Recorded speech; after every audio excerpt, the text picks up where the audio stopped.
Thank you again for tuning in to today's show. It is Virtual Street Talk. As I promised, we've had citizens in the community that have reached out wanting to share their voice with going back to school. So we have some professionals on today. Also, we have some concerned parents and citizens that would like to share their voice. Our first guest today is Dr. Paula Walker King. She is no stranger to this community because she serves it so well with so much passion. And she works in the field of public health, also operating the field of an epidemiologist, which is something that we all would love to hear from. So she's now serving in medicine in Atlanta, Georgia, and she's on with us today because this is very, very dear to her heart as well. Welcome to the show, Dr. Paula. Thank you for having me. It's a pleasure to join you today. We are so happy to have you. Thank you for the invitation because this is a much needed conversation, and the community, I received a ton of questions. And I wanted someone to be able to be on today's show that serves in the community with the people that are here. And you're a parent as well, so I'm pretty sure you will really, really understand the concern of the parents and educators as well. So for those that are watching, help them to know how long you've been in the field of medicine and how you started in this profession.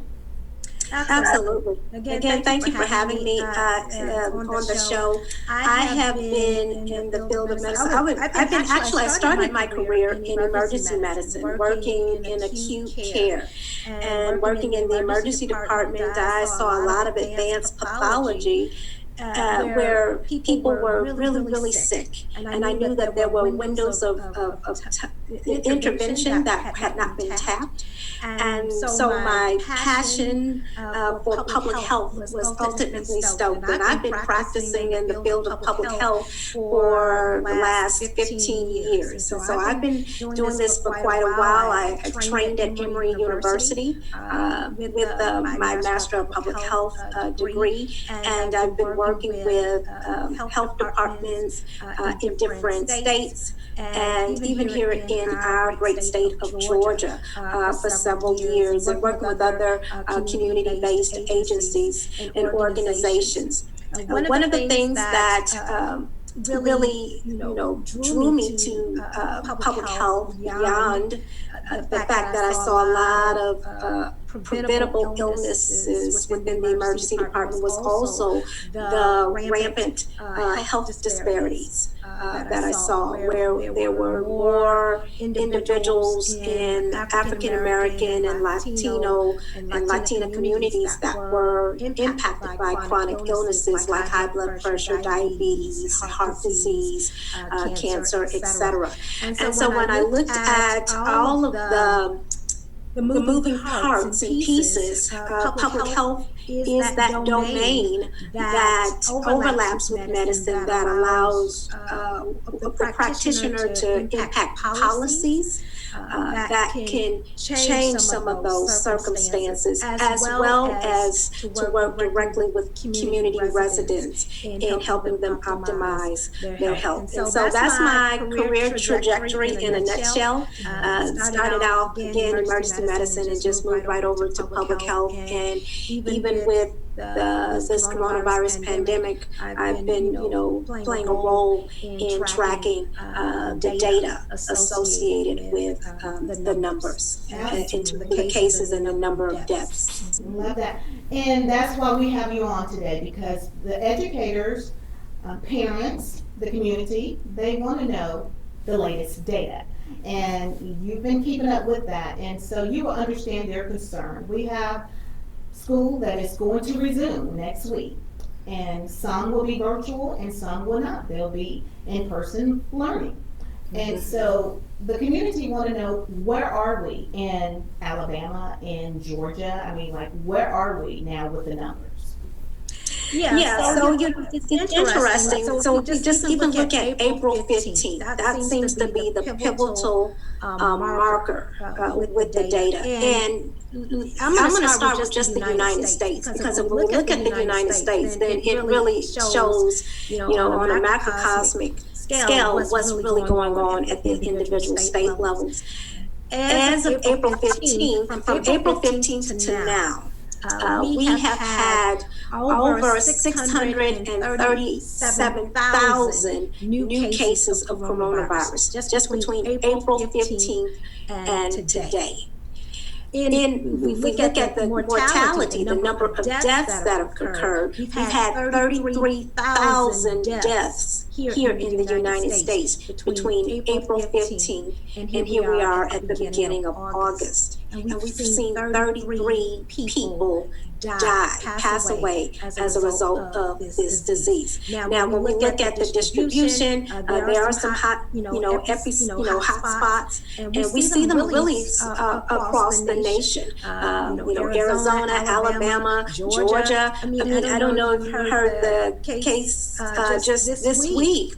A second grader in Cherokee County tested positive for coronavirus infection. And so they just started classes Monday. Here we are Wednesday, and now the whole class and the teacher, now they're quarantining for the next 14 days.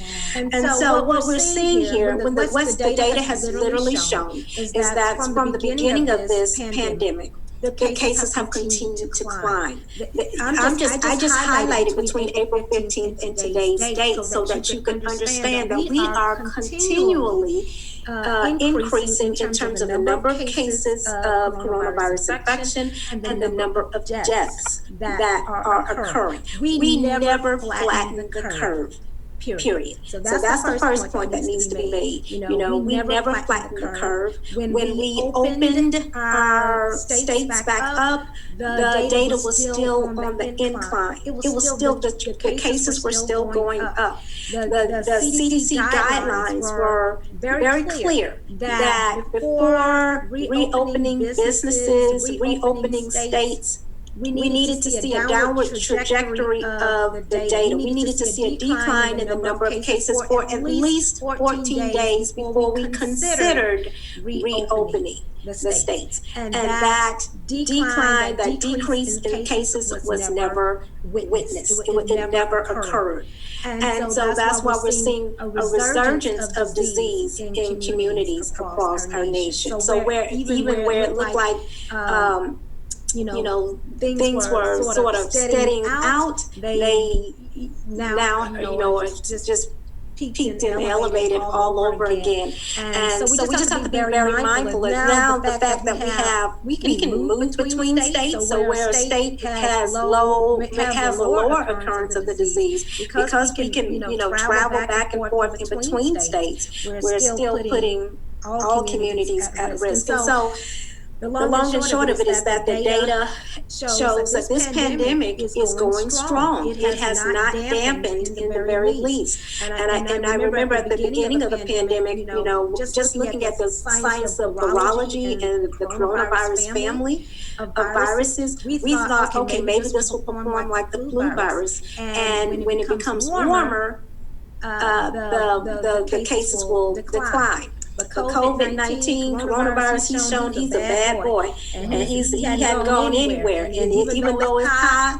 outside, the cases have continued to increase. And we're really looking at a very novel, a very atypical virus with this SARS-CoV-2 or coronavirus that is causing COVID-19. Absolutely. Great information. I want you to hold tight. We're going to take a break, and then we're going to bring in a former Board of Education member. She's going to share with us, and then after that, we're going to bring in the parents as well.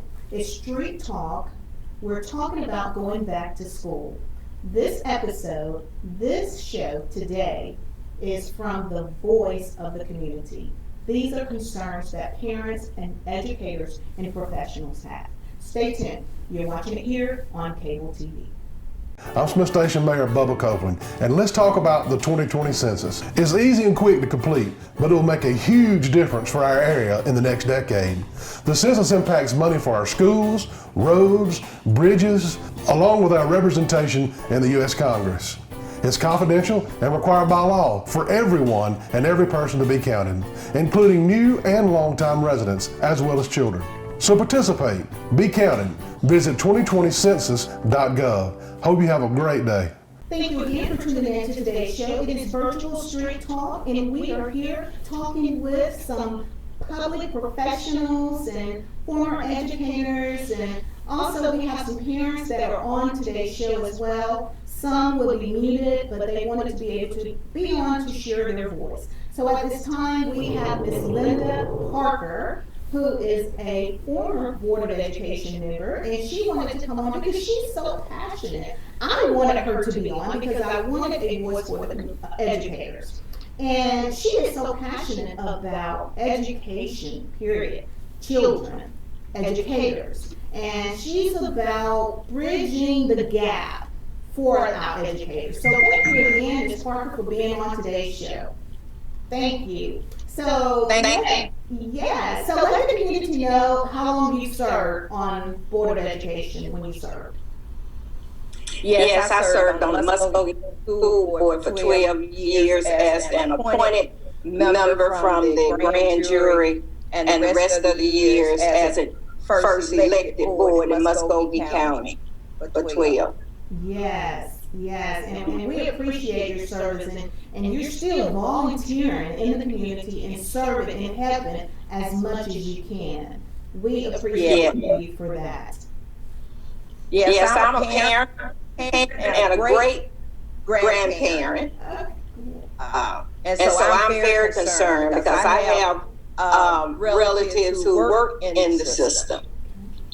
And it's important for me to say something. Okay. And I thank you for inviting me. And Dr. Paula says it all, because she said that this virus is still alive and well, which some people don't believe. I don't think they believe it. Because no one should have to compromise their health for their job or the health of our children to get an education. They can learn virtually. The ones who want to learn are going to learn. Is nothing going to be taken away from them. The teachers and the staff, they're afraid. They're afraid to say anything. You know, they just going to go along because they know it may be some retaliation, reprimand, they're going to be subjected to something that they don't want to be subjected to. And they know that these parents, the teachers, they know that they have to work. They know that they have to work because a lot of them have underlying conditions, illnesses, like everybody else. And I feel there's no rush. What's the big rush to have in-school participation right now? The virus, the COVID-19, is nothing to play with. Can we understand that? I believe we are playing with Russian roulette if we let our parents, our teachers, and our students go back to in-school, to go back to school at this time when there's no cure. That's right, Dr. Paula. There's no cure. They're working on it. The scientists are working on it, but nothing. You're right. There's nothing. There is no cure for COVID-19 or coronavirus illness. We have supportive measures, supportive care, and medications that we, supply, supplemental oxygen, remdesivir, and dexamethasone, and some other medications that we are using to help support people in their recovery. But we have no definitive treatment or cure, for this illness at all. Absolutely. So you're right, Mrs. Parker. Right. And the health and safety of our teachers and our employees. Now, these children have to go back home. I don't want my family members. Now we kind of be together, but now that they are back in school, I don't want them coming around me because I have underlying condition, and they can't come around me. And so it's making it very, very difficult. And you're talking about children going back to school, social distancing, and wearing the mask all day. Wow. Do you really think that's going to happen? I mean, that's why we have school boards, school board members. And I know, and I'm not saying that the school board members and the superintendent don't care about our children. But I know that there are other things that I may not even know. But I do know that Dr. Paula had just stated 33,000 people have died as of this day. Is that right? Between April 15th and today, right? Mm-hmm. Right. And I mean, all these people now did not have an underlying condition, and they wasn't old. All these people didn't have all of that. Some of these people were healthy. True. Wow. So You have a valid point, and I believe I recall someone mentioning about intergenerational families. Dr. Paula, you can speak to that. Yeah, so part of what we're seeing here play out by the society at large, including the school boards, is that there's been so much mixed messaging around the pandemic, and we're the fact of the matter is there's this fallacy or untruth that's being spread that children cannot catch coronavirus. Well, we know that part of some of those, that number, 33,000 deaths between April 15th and today, August 5th, some of those are children. That would die from the illness. This whole thing about children as if they, referencing children as if they operate in a vacuum, saying children can't catch the virus, that, they won't get sick. Children, by definition, are in contact with other people. They can't supervise themselves. So we talk about the intergenerational family. A lot of the children that there's a push or, advocacy for them to go back to school. A lot of them live in intergenerational homes, meaning they may live with parents or grandparents or great-grandparents. And some of the people that are in their households may have underlying illnesses or other vulnerabilities that put them at a heightened risk for developing coronavirus. And so just to look at it, this issue narrowly, and to think, well, the child may not get coronavirus infection, but even if they function as an asymptomatic carrier and bring that virus back home into the household, introduce it into the household where now other older, more vulnerable individuals reside, is still problematic, for our communities. And so we cannot, number one, function with that, overarching fallacy that children don't catch the disease, because that is absolutely not true. Children they can catch the disease and they can die from the disease. Also, children can function as asymptomatic carriers. So we have a double-edged sword here. And so, where some children may get very, very sick from coronavirus and require hospitalization, there are others that will simply be infected and not have any symptoms, but be a risk for exposing others to the disease. And so we have to give some consideration to intergenerational households. And even if they don't live with their, grandparents or great-grandparents, they still interact with them. And so we have to think about every member of the community and not just think about children in isolation when we examine such a dynamic topic as this one. Wow. Well, I would like to encourage the school board members. The school board has one employee, and that's the superintendent. And she get mega bucks for doing their job. But at this time, the school board members have an opportunity to say, we need all virtual. learning. We need all, and I understand in Phoenix City, that's my home, Phoenix City. I love Phoenix City, but I've been in Georgia, Columbus now for over 50 years. I think they fixing to have a new board in August. But I encourage them also to stop this madness, because that's exactly what it is. It's a madness. And I understand it's about money. I do understand that. And teachers should be paid. I believe the federal government is giving money to the school districts. If you don't know what to do with it, then pay the teachers.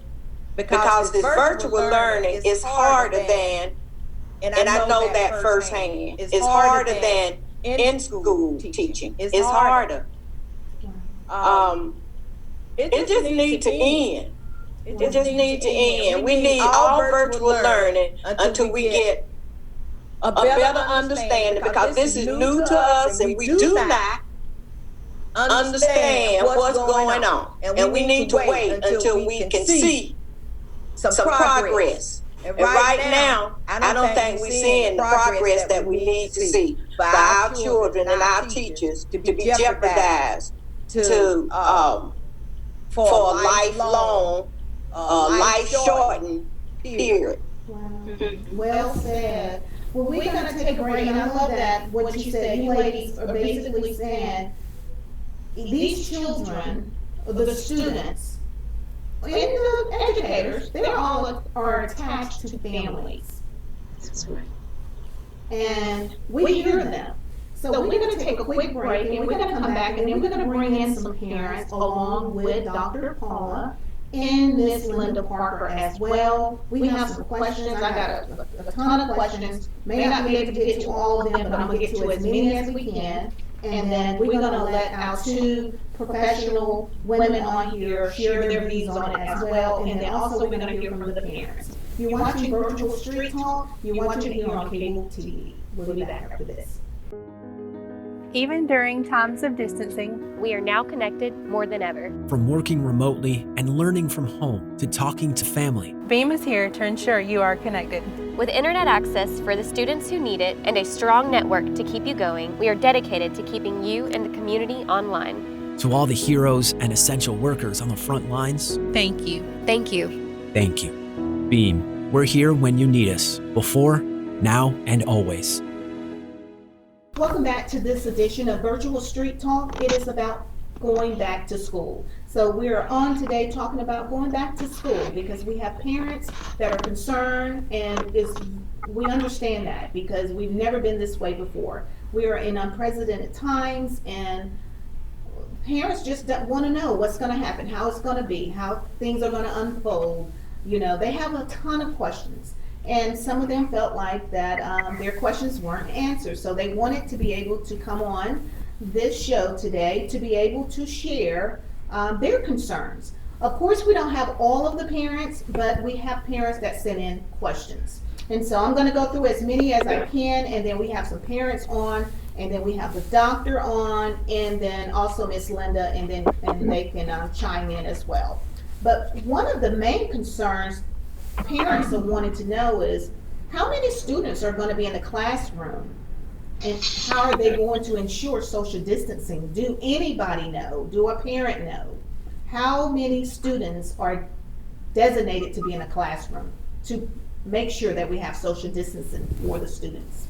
So I talked to a student, I talked to a teacher from Russell County, and she informed me that they have adjusted the individual desks 3 feet apart, and that normally she'd have about 20 plus students, but this year, based off of the spacing, she would only have 14 in her classroom.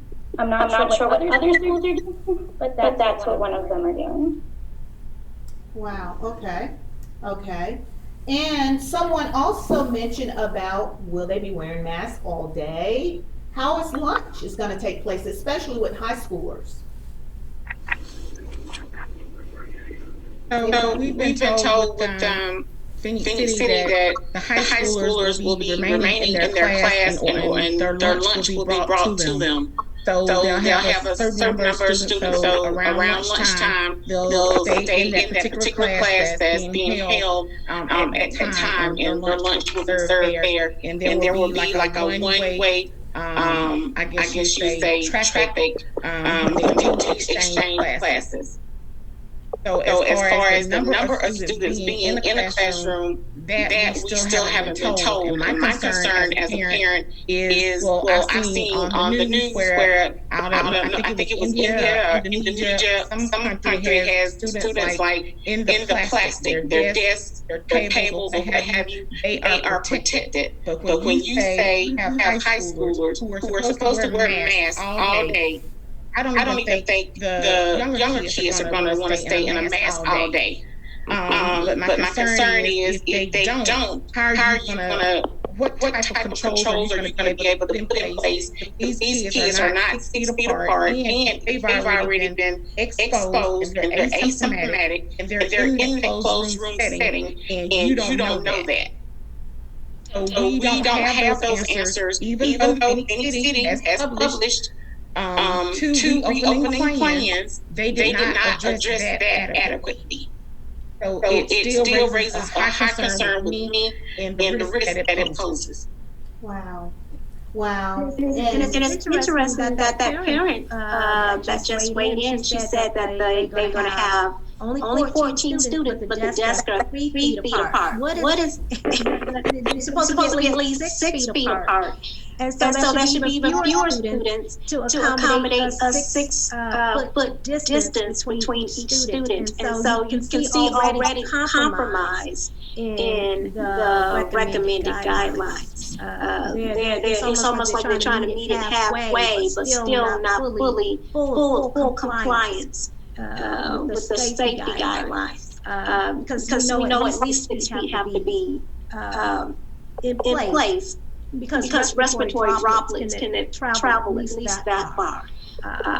And I'm curious, maybe one of the parents can weigh in. Is that mask policy for Phoenix City, is it mandatory or is it a recommendation?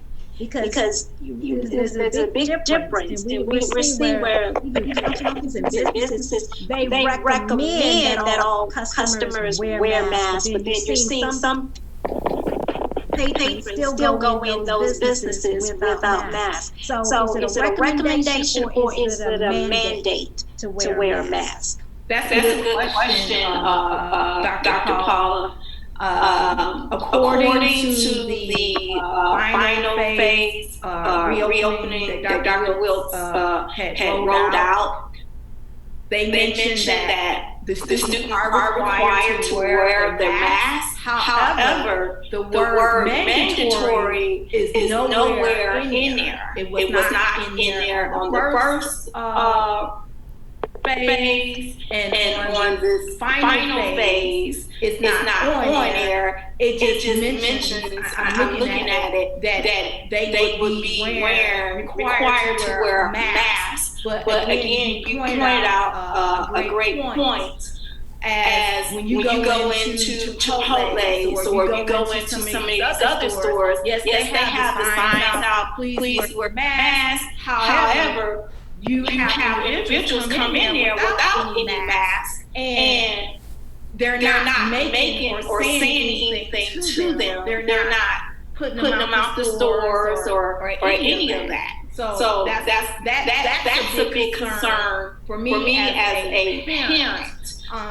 Where's the logic? Because when we're asking these questions, but then they refer us back to the final phase plan. But again, as you stated earlier, as of back April the 15th to today, 33,000 have died. Mm-hmm. And so where's the logic in this? And then I really don't see any logic. How can we send our kids back to school face to face when simply when back in March the numbers were much lower? Today it's higher. So how exactly and jeopardize our educators, our children, our loved ones. How is this so? Another concern is with Phoenix City is real big on their rating. We're rated A in a A category, for the state, Phoenix City district, I should say, and that's awesome. The improvement in the grades, the numbers, statistics, and everything is showing that the educators are doing everything that they need to be doing. That's fine, but at the end of the day, because you're trying to be number one and be the first to do this, it has no value or price over our lives, over our babies' lives. That's saying to me that you really don't care too much about my child. In one breath, you're saying that you do, but in another breath, you don't, because you're trying to push the educators, the children. You're trying to put them in a situation, and I'm just really curious on how this thing is really going to turn out, considering if you look in Georgia, Gwinnett County, 260 teachers tested positive. If you go and look at the clipping where someone sent a picture out in Paulding County on their first day back to school, I didn't see any masks. I only saw a couple, about two students in the hallway with masks on, and there was no social distance. Everybody was crowded all on top of each other. So again, where is the logic, considering where we were at April the 15th, and today's date, we're at 33,000, and the curve has never flattened, not one time. I hear your heart cry as a parent. I really do. I hear your heart cry as a parent, and wow. I wish I could give you more, but I definitely will make sure we share this with them as well. But another question is, and I'm pretty sure a lot of parents have a concern about this as well. This is in regards to sports. They want to know, how will you be able to keep the kids safe considering sports are contact? And with the sweating and calling out plays like football and things like that, what are the plan of action for playing sports? And that's what some of the parents are concerned. There's a lot of them that have withdrawn their students from the sports activities. So do any parents know? Because you're being a voice for some of those that don't have answers as well. My son attends Russell County High School. And one of the things they did immediately until they got proper guidance was all activities immediately ceased. And I thank Dr. Cully for that, their staff. All activities had to immediately cease until they got a better plan and a better strategy. For example, my son is in band. Now, I've made a conscious decision to safeguard my son and not send him to band camp. And the band teacher, I'm grateful to Mr. Ray, has said band camp this year is not mandatory, but the children will still be able to participate in band. So what they're doing though in camp, they are bringing them in smaller groups, smaller sections, and they have to remain, like you said, the proper 6 feet distance. Even that includes their break time and so on and so forth. My concern as a parent was, okay, I have that and I understand that, but that requires that they now be unmasked in order to play their instruments. And I was concerned also for the students that are involved in sports. How can you successfully manage that? For example, I need to be able to hit someone in football without being unmasked.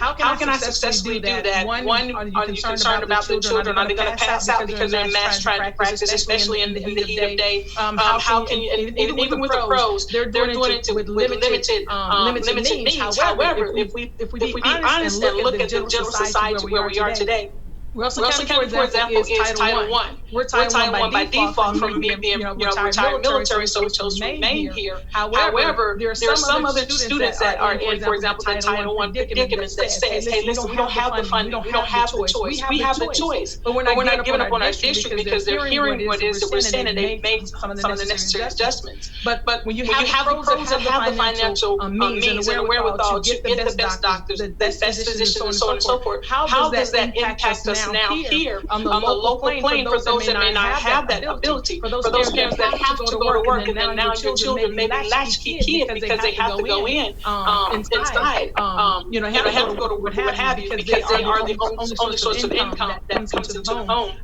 There were some other things that were said, but I'll address those later. But specifically about sports, they did immediately cause a cease, and now they're playing, as far as I know, with the band, they actually have them 6 feet apart. Their breaks are also spaced out. They have to put their mask on immediately. But as a parent, I didn't want to send my son back into that just because there's more of the world is not open, and until more of the world is successfully reopened, I'm not going to put my son back in that environment. I would like to chime in on my daughter played volleyball. And so I made the decision, absolutely not after being on one of the calls for tryouts again and everything. And it's like carry on, hoorah, we got a game 2 weeks prior when the kids come back. And one of my questions were, well, what about the mask? Are they going to be playing in a mask? Or I really can't answer that at this moment. So they've been practicing. Some of those girls have been out there practicing with their neck guard mask. But volleyball, they're close knit. They're having to call out their plays. They're sweating. It's a very intense game. But again, no one cares. Again, on the football, I was going walking every morning down at the stadium. The boys out there on the football field every morning in the sun and everything. Did not see a mask at all. Wow. Well, let me ask you this: how is bus transportation?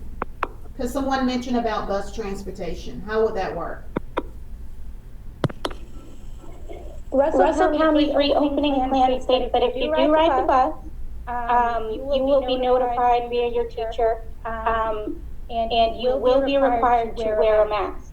What wasn't explained is how many kids are going to be on the bus, or is it just going to be a normal transportation year? But they were very clear about masks will be worn, and they're going to take as many protocols as they can. If they have extra bus routes, that would be an option. So I plan for all 6 of my children, 4 different schools, to actually go.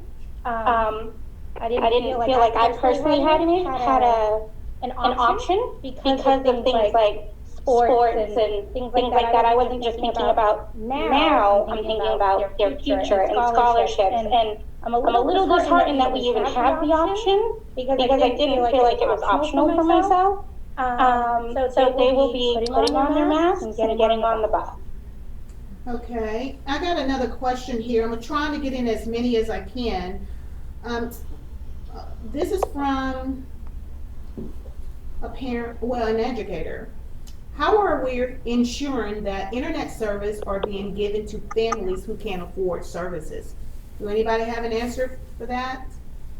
With Russell County, they've set it up where the students, because for the first portion of the school year, they've actually did it 100% virtual, and so there are laptops that can be signed out, Chromebooks can be signed out, and they're also providing Wi-Fi. The challenge is, again, with the Title I, they are barely able to afford their meals, but of course, as a community, we're rallying together to make sure things are necessary. But you have to pay $25 to be able to sign the laptop out, and there's actually a hotspot provided for that. My concern, and again, my concern that I voice as a parent is beyond just myself and beyond just my own family. Having been prior PTO with the middle school, my son is now a high schooler, is that those children that are in, again, that Title I phase, and this is with not just Title I, but children that may be in environments that are not conducive to the best way for them to learn.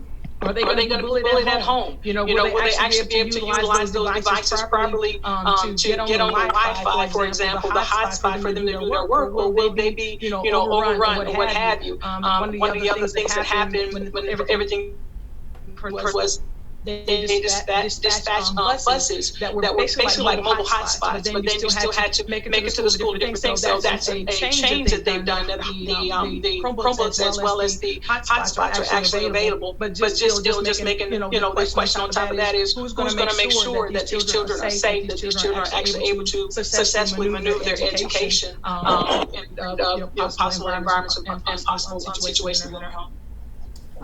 We have a question from a student. This one is from a student, and it's say, will virtual students get the same education and benefit as students that are in a classroom setting? Will they still get the same, I guess, benefits, you know, the same instructions, you know, for those that are in classroom? Because also one of them, and this is a part two, some of them are concerned about will they get help if they're struggling. I think that's a great question, and I just weigh in as I've served as a professor.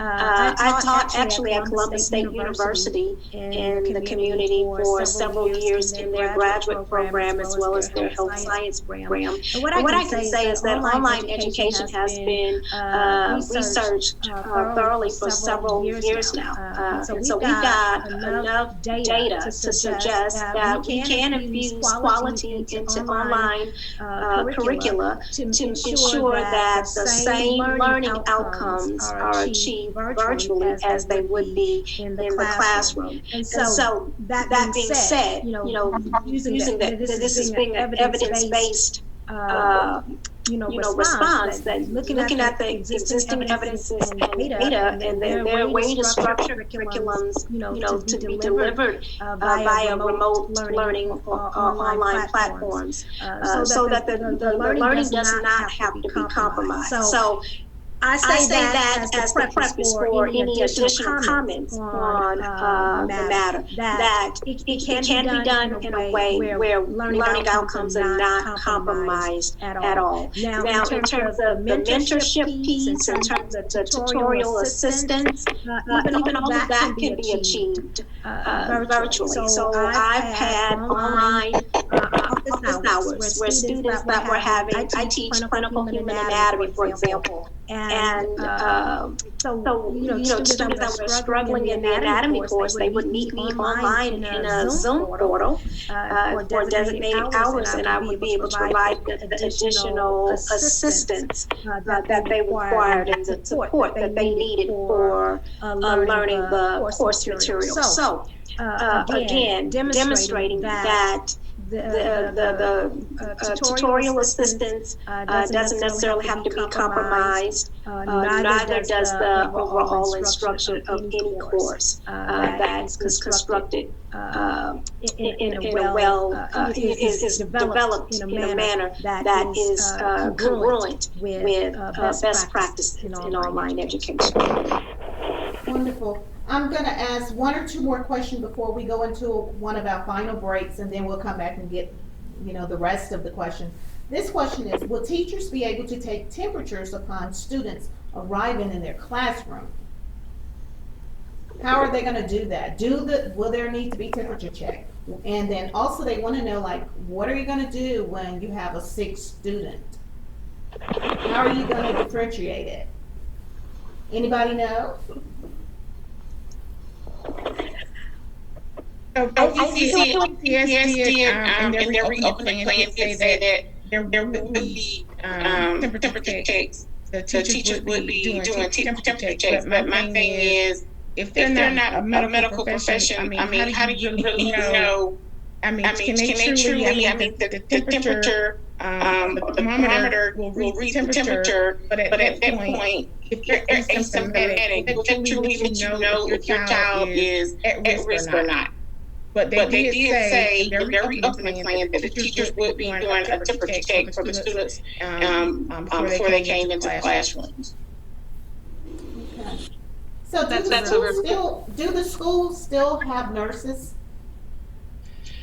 Most schools do in Phoenix City. They have at least one nurse on site. I don't know if all of them do, but there are some nurses I know at like some of the elementary schools, middle schools, and the high school. Okay. And that was a piece of information that I did receive this week, that supposedly there was going to be at least one nurse at each of the schools in Phoenix City. Starting this fall. And so that may have been the policy all along, but they were offering that piece of information as reassurance that there would at least be a nurse, on ground at every school in the Phoenix City area. So that was secondhand information that I received. And so any parent can weigh in and confirm that aspect, but that was what I was told. And this is from a citizen in the community. Who's responsible for proper PPE for the school or the educators?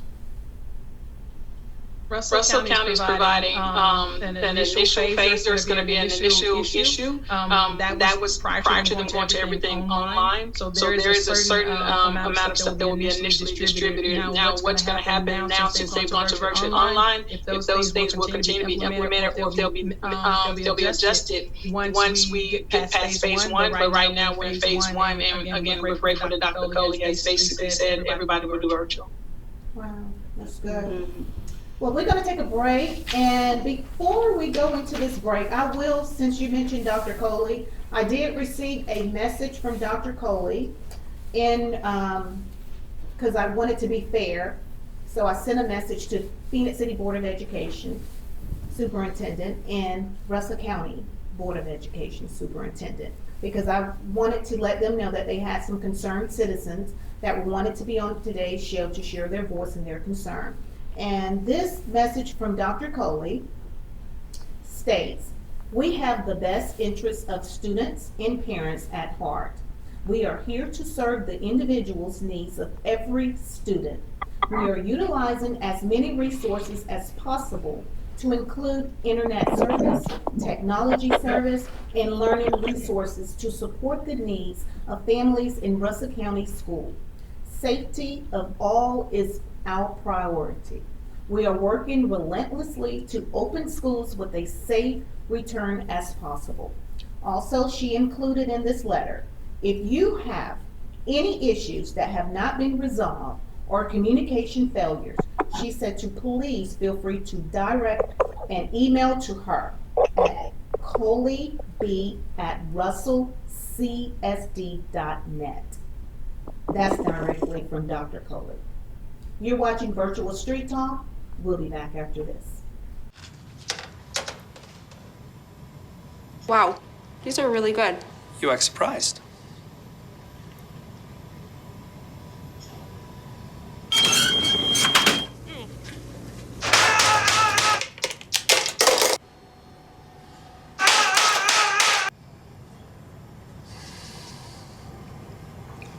Practice makes perfect. You don't have to be perfect to be a perfect parent. There are thousands of teens in foster care who don't need perfection. They need you. Thank you again for tuning in to Virtual Street Talk. We're talking about going back to school. Again, we've had a great panelist. We're bringing the show to an end, so we're going to get in as many questions as we can because they have a ton of them. And that is all worth it. It is well worth it. One of the questions, we're going to get right into this. Is there a true contingency plan if a COVID-19 case happens during school hours? Do anybody know? Is there a plan?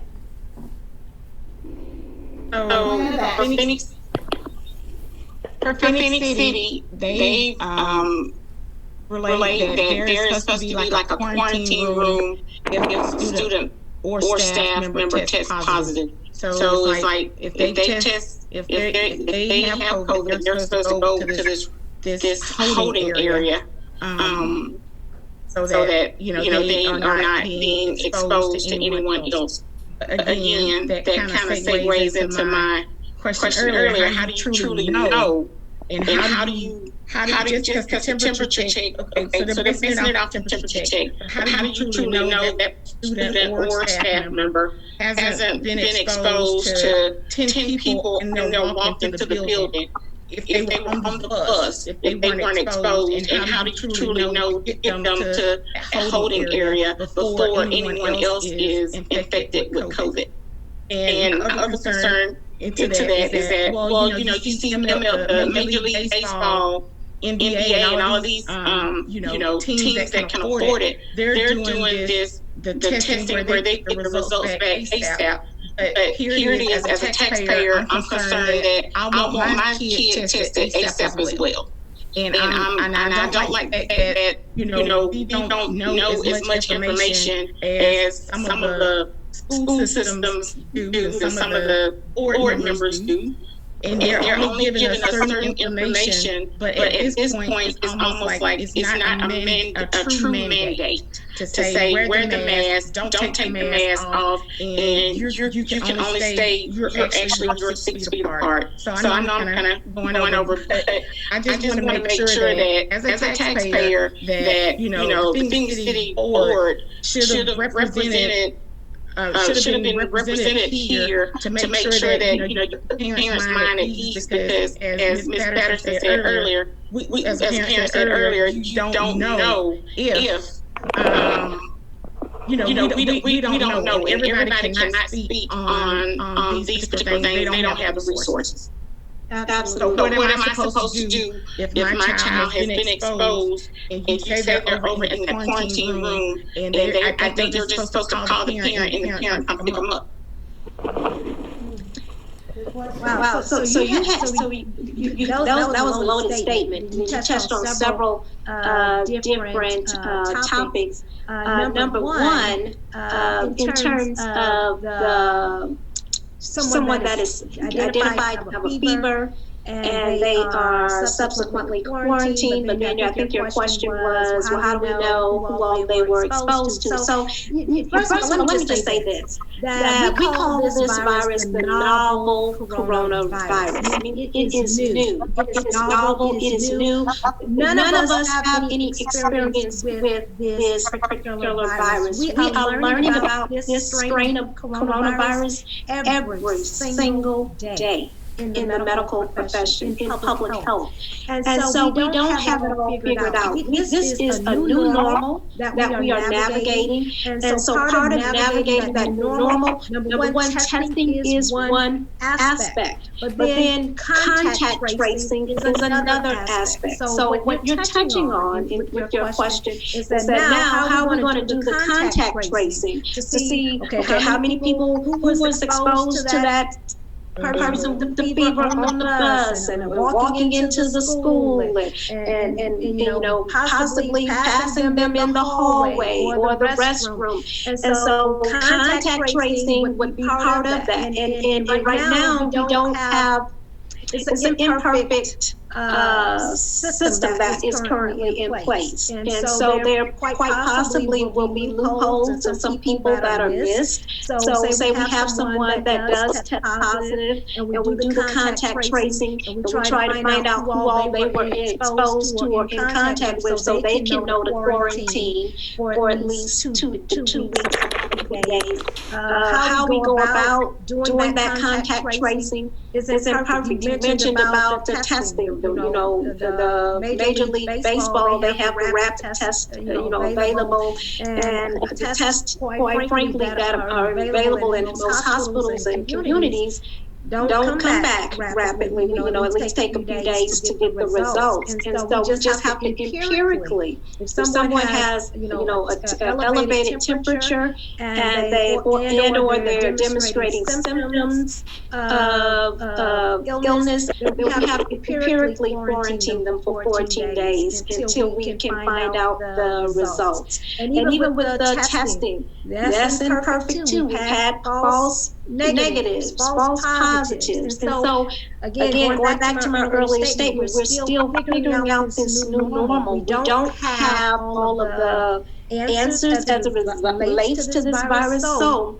that being said, it is prudent to err on the side of caution and to take many precautionary measures as possible. And I don't think it would even be far-fetched if we just did our instruction for the rest of 2020. I know that's a reach, and I know most superintendents and a lot of people won't necessarily agree with that, but given that we're still information gathering, we're still gathering information and collecting data, learning about this virus, learning about how it will behave in the fall when now we have the influenza virus come into play. So we know that every year, like clockwork, we have surges in flu cases. The seasonal flu, seasonal influenza. All right, so now you got superimposed on top of the regular flu season. Now we still have this enduring coronavirus pandemic. And so how will we tease out, okay, now we have someone who has a fever and they're sick. Do they have coronavirus? Do they have seasonal influenza? We have to test for both.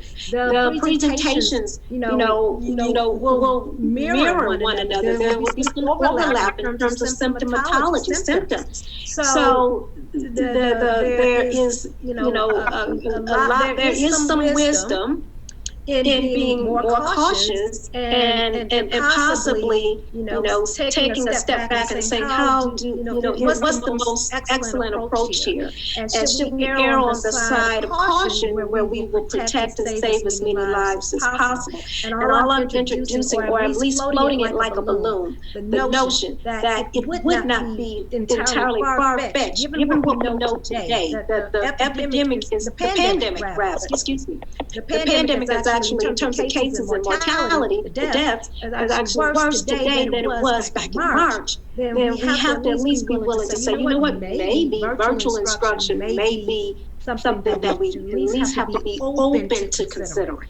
And I think that, we just have to, I think this conversation is great because we're just raising awareness. Something might be in someone's blind spot. They may not have previously considered that, you know what, we are still figuring this thing out, and given that it's a bit of a conundrum for all involved, then we just have to consider how we approach it as safely as possible. So I hope I answered your question in terms of the testing. It's not all rapid test results that are widely available, despite what we hear, being said from the Trump presidential administration or elsewhere. It still takes time, but we just have to empirically quarantine. And we have to contact trace and have those individuals that we identify as possibly being exposed have to quarantine as well. So it's an imperfect methodology, but it's, given the fact that we're figuring this problem out as we go, day to day, that's really where things stand.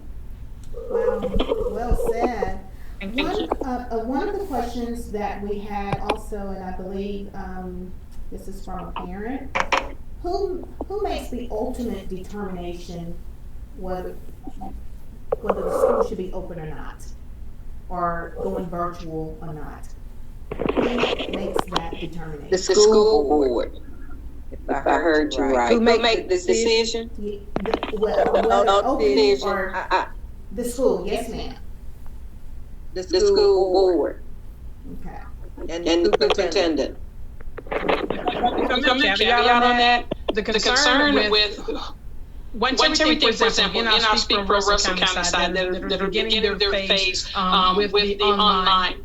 And once you pass this window of the initial online, if you say everything is good and it's okay to go back, but I'm not okay with my child going back, what measures do I have? What alternatives do I have for now not sending my son back to school? Because, of course, for example, your child doesn't go to school, you get picked up by the law. Just a few other concerns is that one of the things having been PrEP PTO is that I think as a community as a whole, Excuse me, and thank you, Ms. Loretta, for an opportunity to even be here. But one of the things is that we have to realize, just like Dr. Paula said, we're in uncharted territories that no one in our lifetime we've ever experienced. The biggest thing is to remain flexible, resilient, and persistent. But even as parents, and one of the things that I have, acronym that comes is PBAP, and what that is parental involvement beyond the pandemic, and before a pandemic. So where we are right now is it's going to take the parents to get involved beyond just sitting beside each other and talking about and complaining, but getting involved inside the community to ask these different questions, to put those different things out there so that we're aware, like they may mention for Feeding City. It doesn't matter what your numbers are, all your students are dead. And those are the children of the future, so then how can we properly safeguard their future when they're not here? They are the next generation. So if I'm not okay with sending my son back because I'm not in agreement with the measures that have been in place, and I don't feel that they properly safeguard my child, then how ultimately makes that determination, and what alternatives do I have for my son's education other than pulling him from the district and then now trying to get him caught up in, for example, a K-12 program and so on and so forth.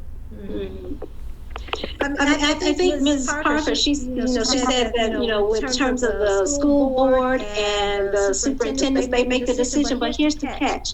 That those decisions should be informed decisions, and the information, the guidance should be coming from public health officials. The CDC should not be overlooked in terms of its guidance, and what we're seeing, a lot of the presidential administration is weighing in on even the guidance that is being put out forth by our leading public health agency, which is the CDC. And so, long story short is the decisions need to be informed decisions. And so they need to listen to the public health officials. I think one of the best things that could have happened to the United States in terms of how to navigate this pandemic was Dr. Anthony Fauci. I think he has been a truth teller, even when it had been unpopular to do so, even when, to the point of being, receiving criticism, but he has been very vocal, and he stayed with the data and the science. We just got to follow the science, follow the data. And so I would say that the school board and the superintendents of all school districts need to be open and willing to listen to those that have dedicated their lives to public health service and that have experience and expertise in the data. We just got to follow the data and the science, and all of these other, speculations. Children can't get said, just pulling, making unfounded, and unsubstantiated claims and assertions. That has to be left to the wayside, and we really just have to follow the data. And if we look at the data, then the decisions will be sound, in terms of those that are all involved. Can I interject? But if you're looking at the data and you're looking, they're saying the opening plan, they're following the state of Alabama Health Department plan. But when you look at that map, when I see the map on national news, Alabama, Georgia, Florida, these states are red, meaning they are high risk. So if they're high risk, why are some of these schools returning not virtual like the parents said earlier? Russell County is virtual for the first 9 weeks and then they'll revisit. Phoenix City is saying, we have all the virtual students we can take. We're not taking them anymore. So if you turn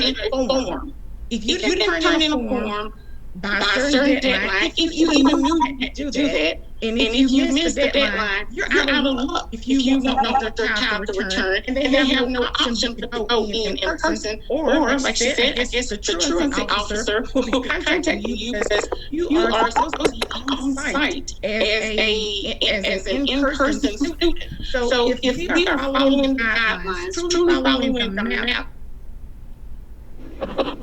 on the map that says Alabama, Georgia are high risk, very high risk, and in red, then we would all be virtual, and there will be no question or concerns about my child returning in person because I know he's safe as a virtual student until it's okay. Exactly. I wholeheartedly agree with you. Listen, I said we should, the school board and the superintendent should be following the data. I didn't say that they are, because we could not even be having this conversation if they were following the data and following the science, because you are absolutely correct. The science and the data says we need to stay closed. The states need to, how we were sheltering in place back in March, we need to continue to shelter in place.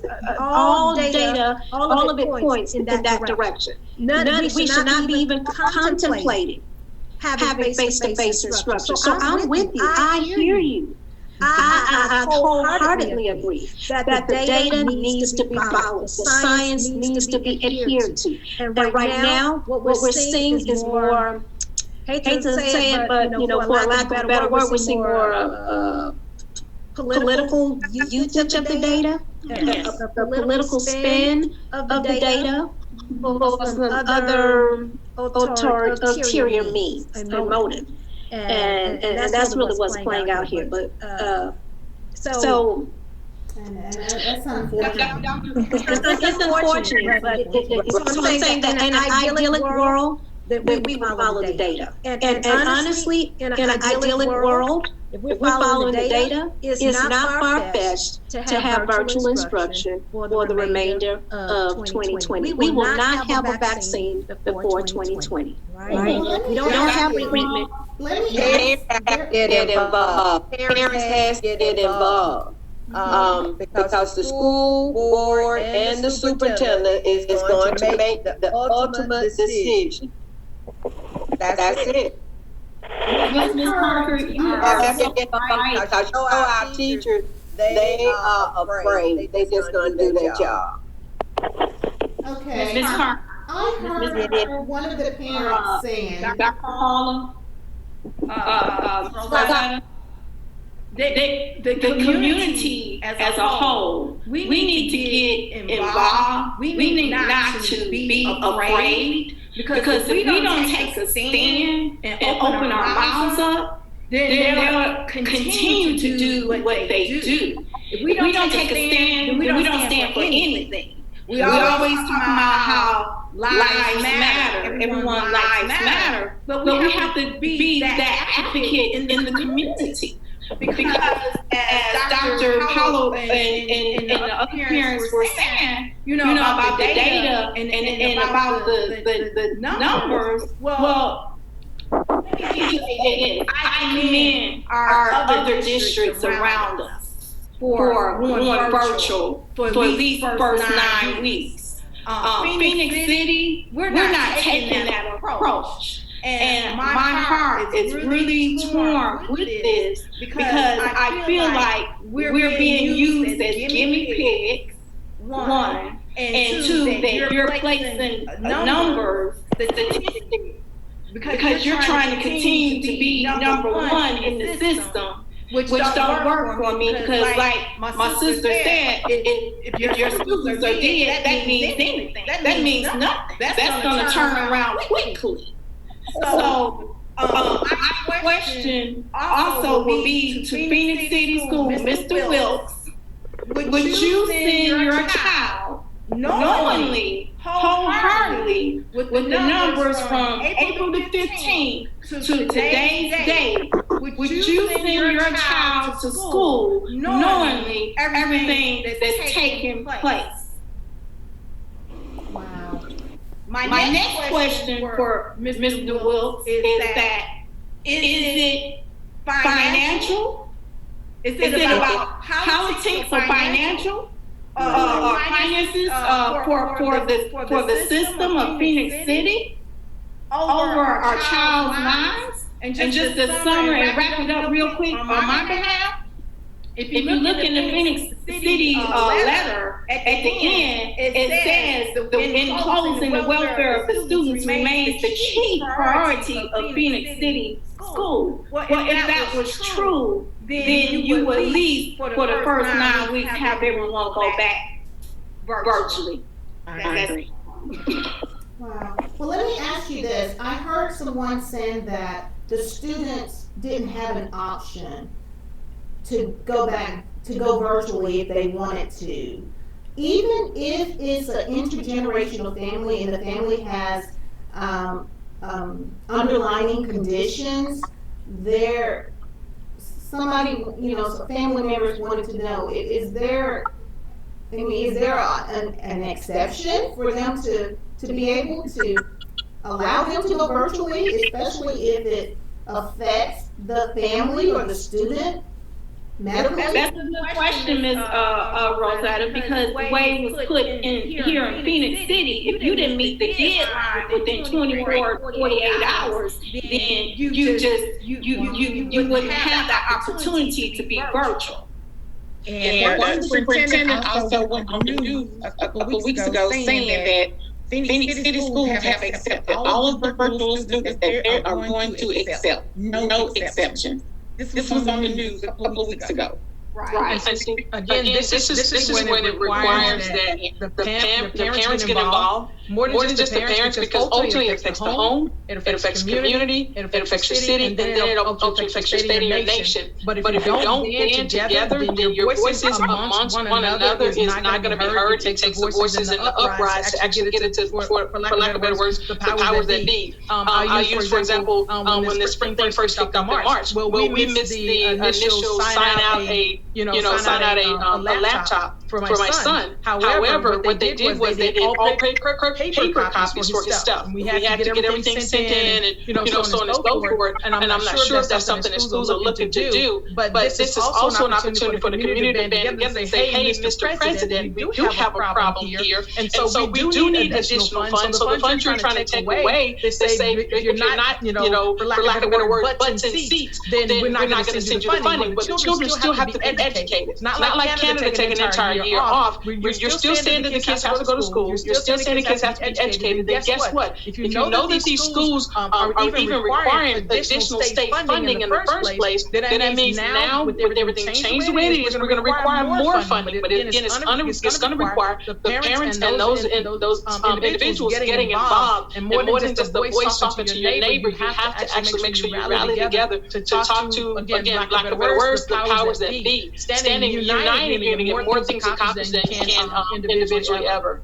Exactly. And I agree with that in the sense that, we're in an unprecedented season where there's a pandemic and there are protests going on. People are raising their voices about things that have been existing, in society a long time. And so there's a way to peacefully, come together as a coalition of parents and concerned citizens and make the school districts, aware of the fact that, I understand that you have a hard and fast deadline, but there are members of our family that have XYZ diagnoses, and have them reconsider. And honestly, if enough voices galvanize around the topic and bring it to their awareness, I don't see that. It would be hard for me to fathom that they would be able to ignore the strong collective voices of the parents, of the children that they serve.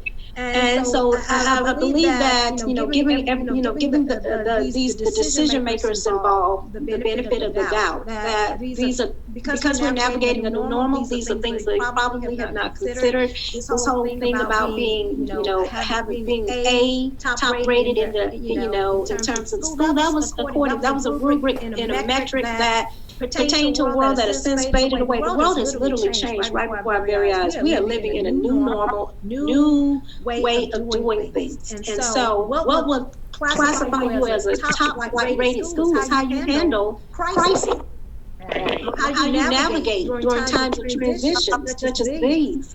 And so the rubric has changed, the metric has changed in terms of what makes you an outstanding school. And so we have to look at that and be willing to adjust, with the changing times. And so I said that to Mrs. Patterson, that I concur with what you're saying, and I think that there is great value in banding together and raising your collective voice as, parents and concerned citizens.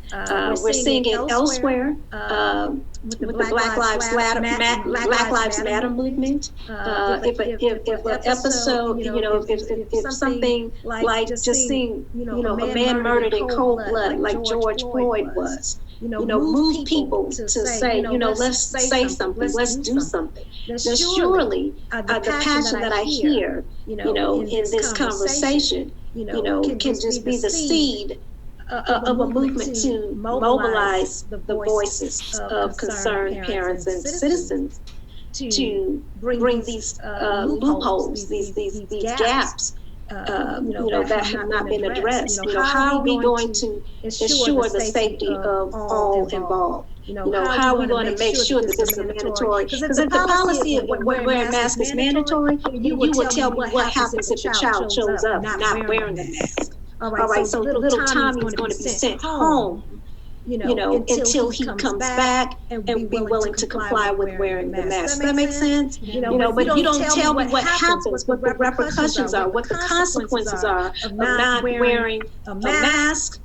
In the midst, you are a requirement for wearing a mask, then that means that, hey, how do I know it's not like the Chipotle that the other parent mentioned earlier, where the suggestion is made, the recommendation is there, the sign is even posted, but people still go in and do their own thing, saying that, I have a right, to wear a mask or not wear a mask. And so I think there are wrinkles that need to be ironed out with the policy and plans that have been put forth. And I think that this is a key opportunity for parents and concerned citizens to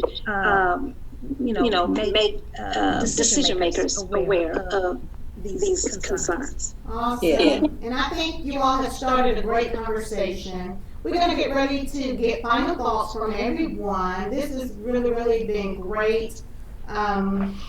I want to allow the muted videos first, those concerned voices. I'll allow you to share any final thoughts or anything that you would like to say as we get ready to bring the show to a close. Yeah, I know that several times over we've discussed possibly the money situation, and are these decisions made because of money?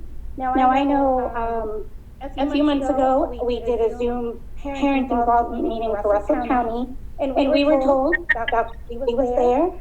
She allowed us to, or let us know about the CARES Act, and that they were given money to do appropriate things to ensure safety, as far as doing a 1-to-1 ratio for Chromebooks, which we didn't have before. And thankfully, she did that funding appropriately, and we do have a 1-to-1. So virtual is when she decided that, we had to go online virtually. It was made available to all the student body. So I'm so grateful for that, and I don't necessarily think money is an issue. I think they are given enough money. I think it's a matter of other issues that maybe parents and other people are not made aware of.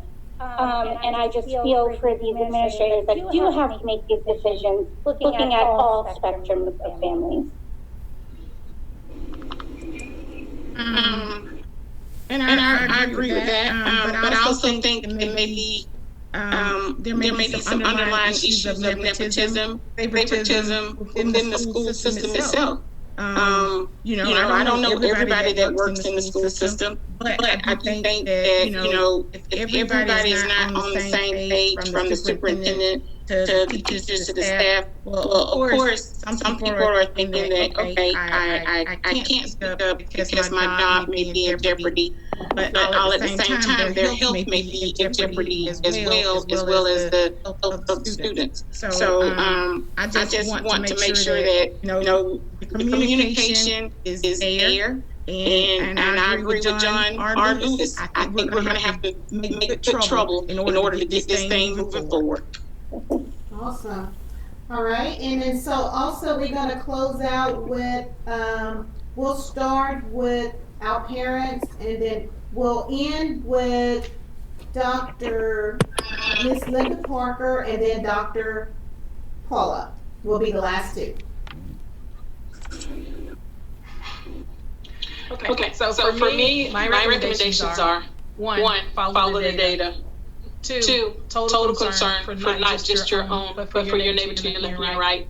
Three is also to be concerned with your cities that are next to you and your left and your right. Because, for example, although Phoenix City is going back to school, Phoenix City is still right next door, basically embedded between Russell County and Muskogee. So that still ultimately affects us, because if you put water in a pot, it's ultimately going to boil over and it's ultimately going to spill out. So if they're not exercising the same safeguards that Russell County and Russell County and Muskogee are, my recommendation to Phoenix City is to go back, look at the numbers, regroup, come back in, to resettle in, to make sure that you're safeguarding everybody. Get into this uncharted territory, and because it is uncharted territory, use wisdom, seek godly counsel as far as what we should do and what we shouldn't do, and don't let the data confuse you according to what money situation or whatever you think your kickback is going to be. Because we need the children available, we need the teachers available, because ultimately this is our next nation of people, leaders that will continue to take this world to the next place.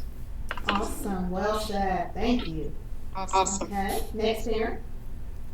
Yes, I would like my sister said that to follow the data. Phoenix City, please follow the data.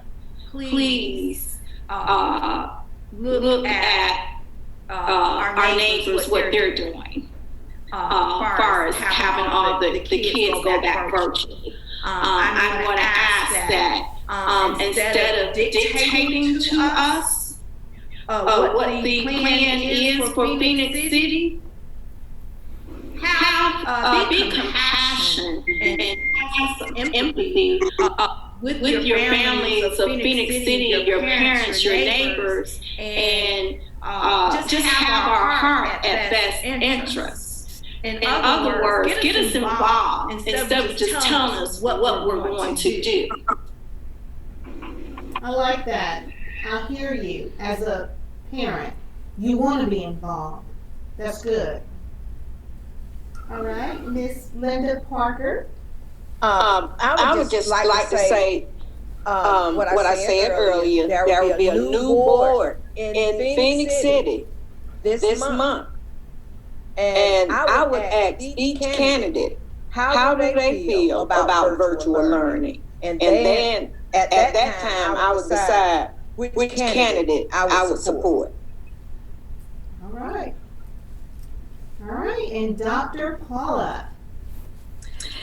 First of all, I just want to, thank you for, inviting this conversation. It's just so needful at this particular time. I love what one of the parents just said in terms of collaborative decision making, and that, inviting students, inviting parents to be involved in the decision making, and again, to exercise empathy and compassion during these unprecedented times. This is something that, what we're experiencing has never happened in any of our lifetimes, and so it's just a very different terrain to navigate, and so we have to be patient with one another, and so I'm just encouraging on that note for the decision makers involved to incline an ear to community residents and concerned parents, and be willing to reconsider and possibly renegotiate